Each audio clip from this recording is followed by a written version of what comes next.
নমস্কার বন্ধুরা, pinkish Dreamland চ্যানেলে তোমাদের সবাইকে আমন্ত্রণ জানাচ্ছি নতুন আরেকটি পর্ব দেখার জন্য। আজ বানিয়ে দেখাবো দারুণ স্বাদের আর একেবারে মুচমুচে ফুলকপির চপ। এখন তো বাজারে প্রচুর পরিমাণে ফুলকপি পাওয়া যাচ্ছে, আর প্রতিদিন ফুলকপির একঘেয়ে রান্না না খেয়ে এইভাবে একবার চপ বানিয়ে খাও, খেতে কিন্তু ভীষণ টেস্টি হয় আর বানানো একেবারে সহজ। আশা করছি ভিডিওটি তোমাদের অনেক বেশি ভালো লাগবে, তাই ভিডিওটি প্রথম থেকে শেষ পর্যন্ত দেখতে থাকার অনুরোধ রইল।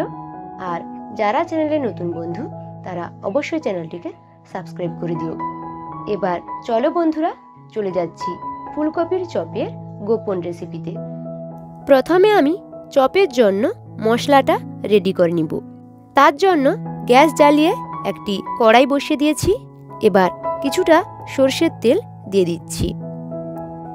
তেল গরম হয়ে গেলে একটা মিডিয়াম সাইজের পেঁয়াজ কুচি দিয়ে দিচ্ছি।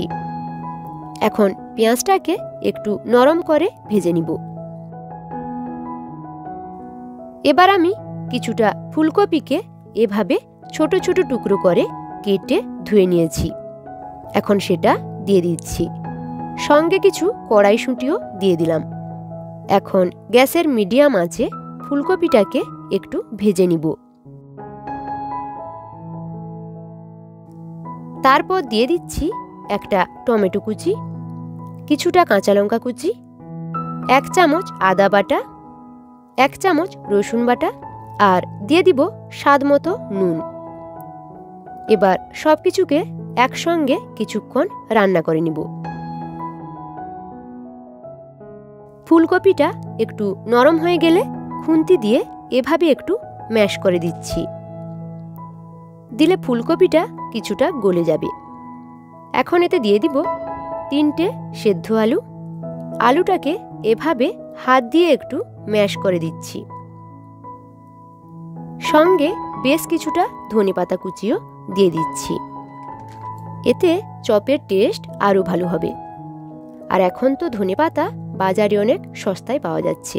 আলু আর ধনেপাতাটাকে মিশিয়ে নিয়ে দিয়ে দিব 1/2 চামচ হলুদ গুঁড়ো, 1/2 চামচ লঙ্কা গুঁড়ো, 1/2 চামচ জিরে গুঁড়ো, 1/2 চামচ গরম মশলা, সামান্য একটু গোলমরিচের গুঁড়ো আর অল্প কিছুটা চিলি ফ্লেক্স।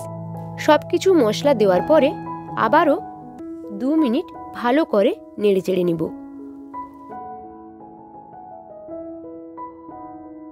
আর এখন চপের জন্য মশলাটা একেবারে তৈরি। দেখো বন্ধুরা, কত সুন্দর হয়েছে। এবার এটাকে একটা পাত্রে নামিয়ে নিচ্ছি। এদিকে একটা বাটিতে চপের জন্য পাতলা একটা গোলা বানিয়ে নিব। তার জন্য দিয়ে দিচ্ছি 1 কাপ কর্নফ্লাওয়ার, 1/2 কাপ দিয়ে দিচ্ছি ময়দা, সামান্য একটু গোলমরিচের গুঁড়ো আর স্বাদ মতো লবণ দিয়ে শুকনো উপকরণগুলোকে একসঙ্গে মিশিয়ে নিব। এবার অল্প অল্প জল দিয়ে ভালোভাবে মিশিয়ে নিব। এই গোলাটা এমনভাবে তৈরি করতে হবে, খুব বেশি পাতলা বা মোটা করা যাবে না, এরকম হবে। এবারে অন্য একটি পাত্রে আমি বেশ কিছুটা টোস্ট বিস্কুটের গুঁড়ো নিয়ে নিয়েছি। তোমরা চাইলে যে কোনো বিস্কুটের গুঁড়ো দিয়েও বানিয়ে নিতে পারো। আর এদিকে আলুর পুরটাও এতক্ষণে ঠান্ডা হয়ে গেছে। এখন এর থেকে কিছুটা আলুর পুর নিয়ে হাতের সাহায্যে এরকম লম্বা করে চপের শেপ দিয়ে দিচ্ছি। তোমরা তোমাদের পছন্দ মতো গোল বা চ্যাপ্টা শেপেও চপগুলো বানিয়ে নিতে পারো। দেখো, এরকম করে বানিয়ে নিয়েছি। এবার এটাকে প্রথমে কর্নফ্লাওয়ারের মিশ্রণে দিয়ে দিচ্ছি, দিয়ে একটু ডিপ করে নিব। তারপরে এভাবে টোস্ট বিস্কুটের গুঁড়োর মধ্যে ভালো করে কোট করে নিব। তারপরে আবারও কর্নফ্লাওয়ারের মিশ্রণে ডুবিয়ে আবারও টোস্ট বিস্কুটের গুঁড়োর মধ্যে দিয়ে ভালো করে কোট করে নিব। আর এইভাবে চপগুলোকে 2 বার করে কোট করে নিতে হবে। দেখো বন্ধুরা, একটি চপ আমার রেডি হয়ে গেল। আমি আরও একটি চপ তোমাদের বানিয়ে দেখিয়ে দিচ্ছি। এই চপগুলো বানানো কিন্তু ভীষণই সোজা, আর দেখতে কত সুন্দর হয়েছে দেখো। তো এখানে আমি সবগুলো চপকে একইভাবে রেডি করে নিয়েছি। এবার এই চপগুলোকে আমি তেলে ভেজে নিব। তার জন্য গ্যাসে কড়াই বসিয়ে তাতে বেশ কিছুটা তেল গরম হতে বসিয়ে দিয়েছি। তেলটাকে মিডিয়াম আঁচে গরম করে নিয়ে চপগুলোকে একে একে দিয়ে দিচ্ছি। তারপরে কিছুক্ষণ নাড়াচাড়া করে চপগুলোকে নামিয়ে নিচ্ছি। এই চপগুলো হতে একদমই বেশি সময় লাগে না, মিনিট দুয়েকের মধ্যেই ভাজা হয়ে যায়। আর দেখতে কত লোভনীয় হয়েছে দেখো। এবারে পরের ব্যাচটিকেও একইভাবে ভেজে নিব। একেবারে অল্প সময়ে এই চপগুলো কিন্তু ভাজা হয়ে যায়। এখন এগুলো ভাজা হয়ে গেছে, এগুলোকেও তুলে নিচ্ছি।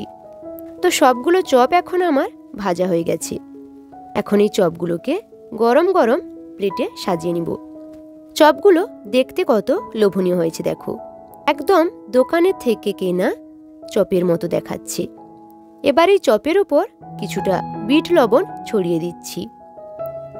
আর এর সঙ্গে খাওয়ার জন্য কিছুটা টমেটো সস নিয়ে নিয়েছি। একটি চপ আমি তোমাদের দেখিয়ে দিচ্ছি, দেখো কতটা সুন্দর হয়েছে। আর ভেতরটা ফুলকপি আলুর পুরে ভর্তি রয়েছে। আর এইভাবে একটু সস দিয়ে খেলে দারুণ লাগে। তো বন্ধুরা, বাড়িতে একবার হলেও এই ফুলকপির চপ বানিয়ে খাও। এই চপ খেতে কিন্তু অসাধারণ হয়। আর আমার আজকের এই ফুলকপির চপের রেসিপিটা তোমাদের কেমন লাগলো তা কিন্তু অবশ্যই কমেন্টে জানিও। যদি ভালো লেগে থাকে তাহলে বন্ধুদের সঙ্গে অনেক অনেক শেয়ার করো। আর চ্যানেলটিকে সাবস্ক্রাইব করে আমার পাশে থেকো। আজকের মতো এখানে বিদায় নিব। সবাই ভালো থেকো, সুস্থ থেকো। ধন্যবাদ।